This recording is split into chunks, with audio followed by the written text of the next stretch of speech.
Good evening, Bulldogs. I'm Mr. Gammon. I know some of you may have been locked out the first time we ran this. I guess we have a limit of 300 students on our call. So I'm going to start recording these and I'll email them out to you and your parents so you get a copy exactly what I said. I want to welcome you guys to the start of the 2020 school year. Obviously, opening up in a pandemic, it's not the normal year, but I know this is going to be a great year. And I know that we have a lot of great programs in place. Your teachers are excited. I know Mr. D's out this month, so you're stuck with me for a little bit.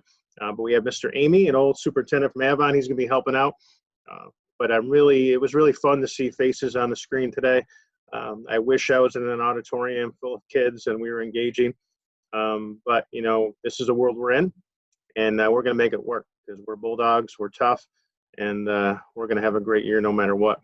It's a great place to be. It's a great school. They have great programs, and we're going to continue to have great programs. I have some information I'm going to share. It's about 15 minutes worth of information. I can do that every day. From now on, I'm just going to have to record this and send it out because if there's a cap of 300 students on the Zoom link, I want to make sure that you guys all get the same information. So I'm going to share my screen, and you should see the presentation now. There we go. And once again, I want to welcome you. We'll do this each day. It'll be about a 15-minute presentation. And I know the last 6 months have been tough. I know I did things during that 6 months of handing out meals, working the food pantry, food link, driving a bus, all sorts of things I never thought I'd be doing as a main part of my job to make sure that this community was taken care of. But I know that, you know, we don't give up. And there's a good quote about Bulldogs that there's a reason why nose is slanted backwards so we can keep breathing without letting go. And I know the last 6 months have made us all stronger. You might have been struggling at times. Your strength might have been tested. But what I do know is we're right where we're supposed to be. We're right where we need to be. We're better. There's things that came out of this COVID shutdown that have made our education system better, have made each one of us better. And that's what happens when we're pushed to the test. We get stronger. We persevere. We also realize that there are some things we cherish most, things that we really missed about school. And a lot of times we took those things for granted. And we realized that maybe it wasn't what we were doing, but who we were doing it with. And many of you found different ways to connect with people that you really wanted to spend time with. And through that, that's going to be a skill you're going to use the rest of your life. What I realize most is that there's hope. I know that there's, no matter what you hear on TV or what our leaders, our supposed leaders say, I know there's more good in the world than evil, and there's a lot more love than hate. And where we are today is much better than where we were 6 months ago. And I can guarantee you that because of who we are in Livonia, that 6 months from now, we'll be in an even better place than we are today. This week's schedule, oops, I'll go back a little bit here. This week's schedule, we have check-ins every day, periods 1 through 5. And I know that many of you struggled today, that there were times where you tried to check in and you couldn't check in, especially you digital learners. We're still trying to work through the kinks of our digital learning. Some of the digital schedules still aren't set up yet. We had to make sure, because of safety reasons, that kids coming to school next week on the 14th, things were taken care of for them first. Just because of safety reasons, we need to make sure we knew where everybody was, what they were doing, and how we were going to shuttle around the building for different things that happen here during the day. But the digital schedules we anticipated would be done today, but there were some kinks over the weekend. People worked all weekend long, and they're still working now to sort that out, and they'll sort it out. But tomorrow we'll follow the same schedule. If you're a digital learner and you haven't heard yet, just stay tight, keep checking in. Someone should be reaching out to you. If you know your teachers' names, go ahead and email them. Say, hey, Mr. So-and-so, I know I have you for class. Can you, are we going to be checking this week? I'm a digital learner, and they'll let you know whether they are or they aren't. Like I said, there's going to be some burps and hiccups, whether it's your equipment at home. I know even my own kids, I got text today that they couldn't log on, or the Zoom was, people couldn't understand them because people are trying to Zoom at the same time. Don't sweat it. That's one reason why we're doing this. This is a dress rehearsal. And there's a reason why you do dress rehearsals, is because you want to make sure that you get all the kinks out so that when we go live next week, we're ready to go. So don't sweat it if you didn't get there today. Just every day try to get in, and every day you get a little better, and then we'll sort through all the kinks, and next week we'll be flying. Meet and greet, going to be tonight and tomorrow. If you're a digital learner, you don't really have to be there, but you can come if you want. And there's times to sign up on. I emailed your parents what those were, but the meet and greet is from 12 to 7. Basically, you go through the building in one line. You're going to be in groups of 10. You're going to check out certain areas of the building, and you're going to go through in a one-way pattern and circle out through the front of the building where you parked and where you came in to begin with. Different door in the front, but so there's no crossing of people as they're flowing through. You're going to come in and see the main office. And there's going to be signs at each one of these posts. You're not going to be going to your schedule or following your schedule or going to find all your teachers. You'll see many of your teachers, but you're not going to see all of them. You're not going to pass through every classroom. So you're going to be able to tour the building and see some important points. You'll see the main office. There'll be some information here for you to pick up if you're taking the bus. You'll see the nurse's office and the counseling office right here. And there'll be information there about procedures for our health protocol and also for counseling.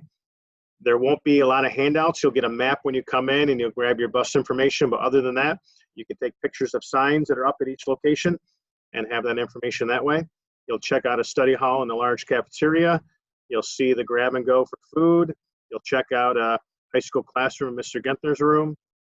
You'll go through the library and see how that's set up with less desks now and people socially distanced 6 feet apart.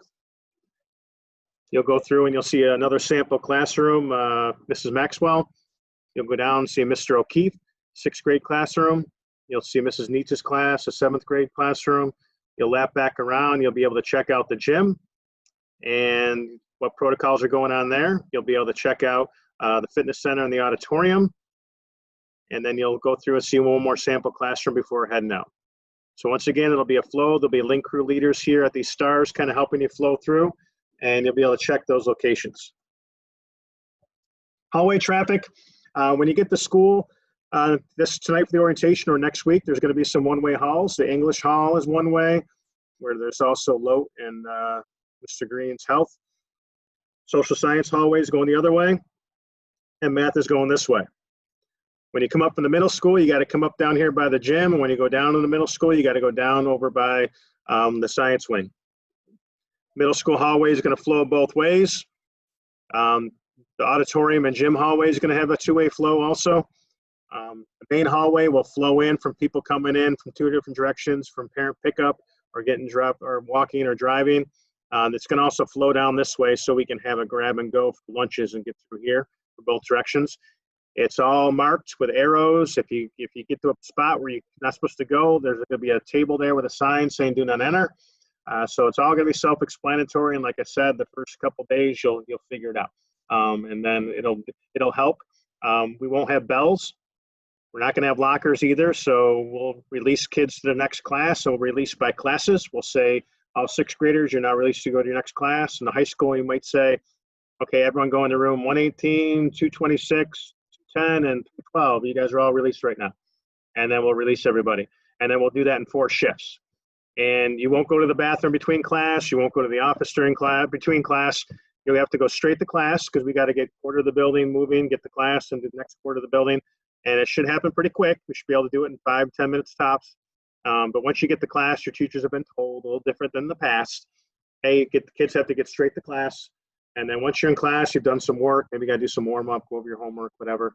Then if you really got to go to the bathroom or you got to go see somebody, they can send you to the bathroom, or they can call counseling office or main office and send you down if there's room in those locations for you to go. So a little different than the past.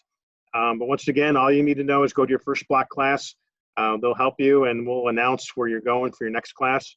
And there won't be any bells. We'll just send kids in 5 classrooms at a time, 6 through 12, and get them to the next location. Safety protocols, excuse me, you got to wear a mask at all times. That mask can be cloth covered. It has to be a cloth mask, has to cover your mouth and nose. You got to wear them in the hallways when we're changing. You got to wear them on the bus. You got to wear them when you're moving around the classroom.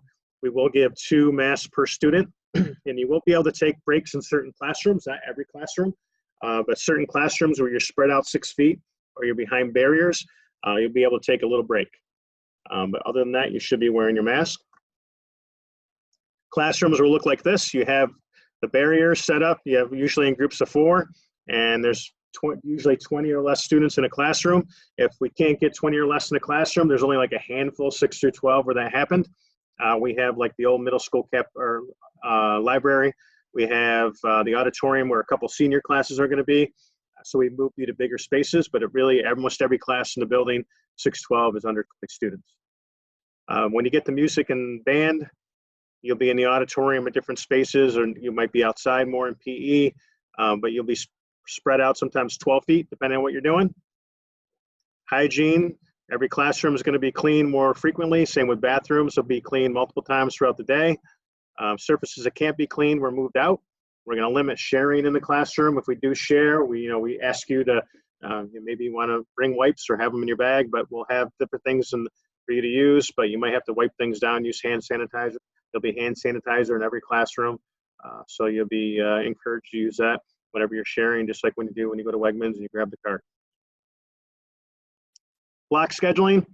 I know you got your schedule. We talked about block scheduling all summer, and then your schedules came and you had periods on there. A period is a block. The high school used to be in a 4-block schedule. The middle school used to be in an 8-period day. We've now gone to one common 5-block schedule, but on your schedule it says 5 periods, and a period is just a block. I know there's some confusion with that. It's actually block scheduling, but school tool says period on there. We have a 5-period day. The middle block, middle period. Third is where we'll do lunch, and where middle school will do music. Now, traditionally, we can't do lunch the way we used to do it. So that would normally be in a normal year. Maybe you go do science labs in the high school, you do different activities, you go review for an AP exam. It's gonna be a little different. In middle school, you do music. You're still doing music in middle school, but we're not eating in the cafeteria. The only people eating in the cafeteria are the seniors. They're gonna go to the grab and go first, and there's 49 chairs in each cafeteria. They gotta stay spread out because they can't wear their masks while they're eating. And they're gonna be in those cafeterias. Everyone else is gonna be eating in their seminar room. So the way the block scheduling goes is you have 2 periods, academic at 80 minutes in the morning. You got 2 periods academic in the afternoon, 80 minutes. And then you have the middle period where you do lunch and where middle school does music. Now, when you got your schedule, you saw some Y's and Z's on there. Those 80-minute blocks can be split up. Basically, they're 40 minutes, but we have a changing time. So it's 39 minutes. And the academic blocks, first, second, or fourth and fifth, can be split up that way. Sometimes our music classes, study hall, PE, middle school art and Spanish are split up that way. So when you got your schedule, that might have been a little confusing. If you're confused, you just get your first block location and that teacher will help you out, move to the next one. And believe me, after day 1 or 2, you'll be fine. Here's a sample middle school schedule. So once you get into the routine, it ends up being almost the same thing every day. This person has English every day with Mr. Schoner, first thing, in that room. Then they have science every day, second block, with Mr. Ripple. Now your schedule you got in the mail might look a little more confusing. This is what it'll end up being. The middle period, you're gonna go to Mrs. Vance every day, and some in 504. Seminar is gonna be where you go for third period every day. And then part of that period, you're gonna go get sent down to get lunch if you need it. If you brought it, you just eat it in 504, Mrs. Vance. And at some point, you're gonna go to chorus on A days. Rest of the time, you're gonna be in 504. Period 4, you're gonna go to math every day with Mr. Shore. Now, fifth block, this person has some of those skinny half blocks. So fifth period, on A days, they're gonna go to music with Mr. Petland, then they're gonna go to art. And then on B days, next day, when they get the fifth period, they're gonna go to Spanish, and then they're gonna go to PE. So it's kind of split in half there. Same with the high school. This high school person's got French every morning, first period, chemistry, second period. Seminar is gonna be with Mrs. Fitzsimmons every day. And during that time, at some point, they're gonna go get lunch if they need it. If not, they just stay in the room and eat their lunch they brought. And fourth period, they got music theory every day with Mrs. Whittle. And then fifth period is when they got the skinnies too. They got 2 types of bands on A days, 2 types of choruses on B days. And half is one, half is the other. Oops. And BOCES schedule. BOCES is sending everyone to all-day BOCES on Thursday and Friday. I think the bus leaves here at 8:15 in the morning. BOCES students don't need to be here until, after 8 a.m. to get on that bus. But we'll set those times as we get closer. So when they're in the building Monday, Tuesday, Wednesday, we're going to have to get your other classes done. So you may take English or social science, whether it's government or U.S. history. You're going to get PE, and then you're going to have a study hall or senior release. Juniors will have something similar. Now, if you already have English as part of your BOCES program, you'll take something else, but this is a sample. So most BOCES students are going to take English and social science when they're here and a PE. And then they'll have a study hall or senior release. And once again, that's only Monday, Tuesday, Wednesday, because Thursday, Friday, they're over at BOCES the whole time. So once again, I want to thank you guys for joining me. I'm sorry that I couldn't get more than 300 on. I'm going to record this again tomorrow and just email it out. So there probably won't be a live one. I'll probably just send it out, and you can just watch it at 10, or you can watch it when your other ones are over. Just want to say I miss you guys. It's really cool seeing people on the screen today, and I'm really looking forward to the year starting. And I know it's going to be different. I know it's going to be unique, but I know that I'm really looking forward to this. This is going to be a cool year. Even though it's going to be different, doesn't mean it can't be great. And like I said, we're in a much better place today than we were 6 months ago. And I know every day we're going to get one more step closer to where we want to be. And step one is getting you guys in the building, because we miss you guys. So once again, good seeing you guys today, and we'll see you guys all tomorrow. Thank you.